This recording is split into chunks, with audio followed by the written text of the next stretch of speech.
Apocalypse, à la lumière des saints prophètes de l'Église.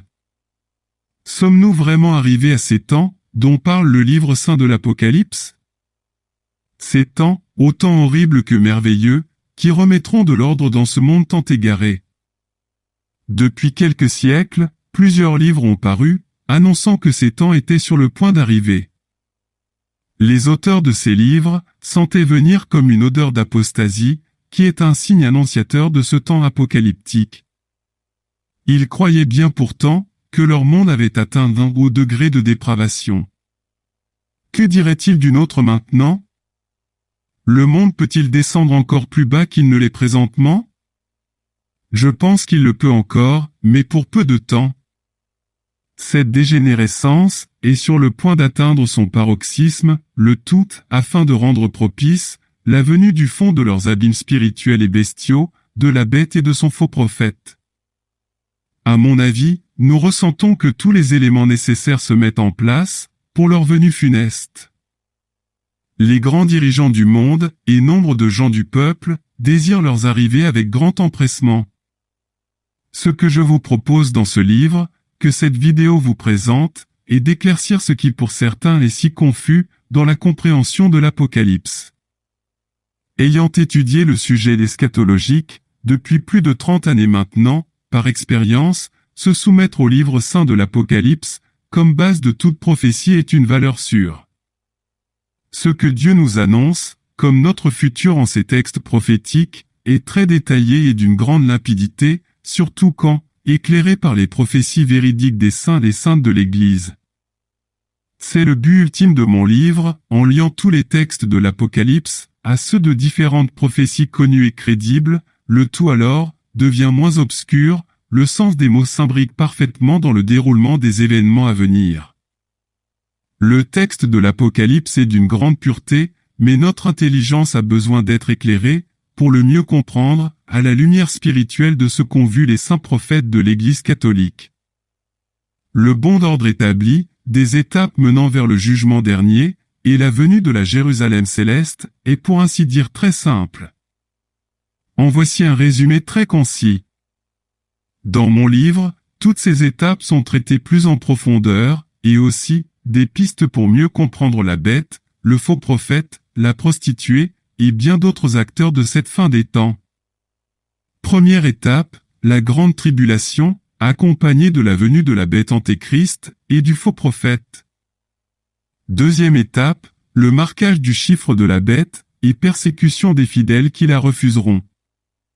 Troisième étape, la justice divine, par les 3 jours de ténèbres purificateurs de la terre.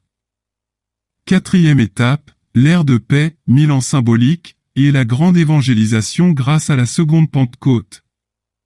Cinquième étape, l'homme retourne à ses erreurs, et devient ingrat, malgré l'abondance, et rejette Dieu. Sixième étape, le dragon délié, inspire au mal l'humanité comme jamais, et l'Église universelle est attaquée. Septième étape, la défaite du dragon, le jugement dernier, et la venue de la Jérusalem céleste, terre nouvelle, fin des temps.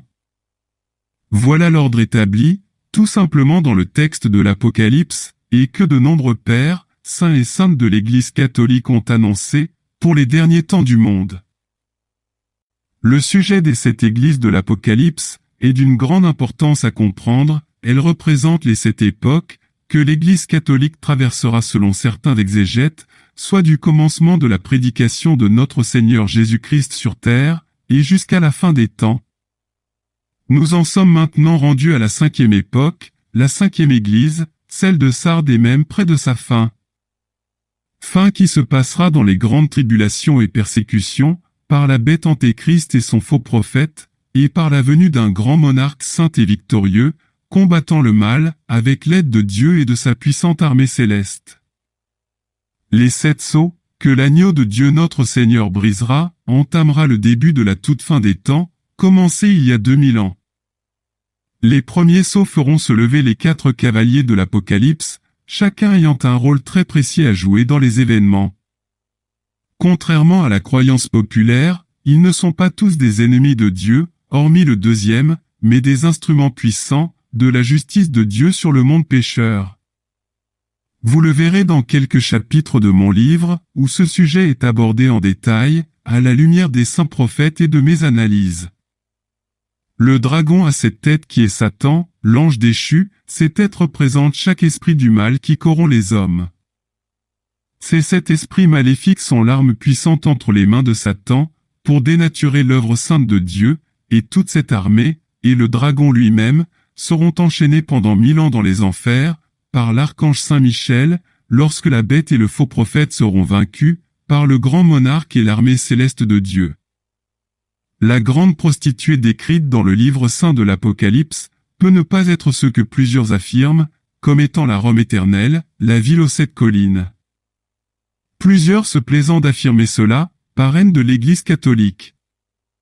Les plus grands ennemis de Jésus le Christ notre Seigneur et de son Église, les talmudistes, descendants des pharisiens qui ont crucifié le Fils de Dieu, le Messie tant attendu, en refusant son règne. Tous ceux-ci, et tous ceux qui suivent leurs enseignements, différentes sectes secrètes bien connues, jettent un voile sur qui est vraiment cette prostituée de la fin des temps. Après différentes analyses de sa description, corroborées par les textes de l'Apocalypse, la désignation de cette femme sise sur cette tête en devient évident et sans ambiguïté. Le règne des 1000 ans, possiblement symbolique en termes de durée, est une ère de paix et de grande évangélisation, sous le souffle de l'Esprit Saint, qui viendra après tous ces grands bouleversements. La terre ayant été purifiée, et Satan enchaîné, un monde merveilleux sera généré par Dieu, comme un doux repos dominical, mais l'homme reviendra vite à ses dépravations, car le péché originel est encore bien présent en lui. Et pour peu de temps encore, le dragon sera libéré de ses chaînes, et libre de répandre son venin sur les hommes rebelles. Et après cette dernière effusion de mal, Dieu le chassera à jamais loin de sa création, et avec lui, tous les hommes qui se seront donnés au mal, et auront rejeté Dieu. Et le tout se terminera en beauté, dans une perfection sans fin, et sous l'emprise d'un amour incommensurable pour les justes et toute la cour céleste. En vous laissant, avec un des textes finaux de mon livre, quand le péché originel ne sera plus, et que l'arbre de vie sera de retour auprès des hommes, en la toute divine Jérusalem céleste. Cet arbre interdit, qu'Adam et Ève ne devaient toucher, est de nouveau avec nous. Celui dont le serpent prit le fruit et le donna à Ève, pour qu'elle en mange, et Adam avec elle, le péché originel de l'humanité consommé. Mais cette faute maintenant n'est plus, l'arbre est revenu, car le tentateur ne viendra plus, et l'homme est maintenant glorieux et pur, et il peut en manger, il connaît tout du bien et du mal, contrairement à Adam et Ève en leur temps, et l'homme nouveau, a choisi définitivement l'amour de Dieu, et il ne veut plus du mal et des plaisirs de la chair, tout est pur en lui, car il vit auprès de Dieu, pour tous les siècles à venir. Je vous laisse en terminant, sur les différentes adresses où se procurer ce livre, assez unique sur l'interprétation des textes de l'Apocalypse. Les liens figurent dans la description de cette vidéo, ou en vous servant des codes QR de cette image, qui vous y conduiront directement. Merci de votre encouragement, et que Dieu nous bénisse et nous garde, pour ces temps difficiles à venir, mais nous savons que tout va bien se finir, et que Dieu ne nous laissera pas seuls. Rémi de Champlain, auteur de ce livre présenté ici, Apocalypse, à la lumière des saints prophètes de l'Église.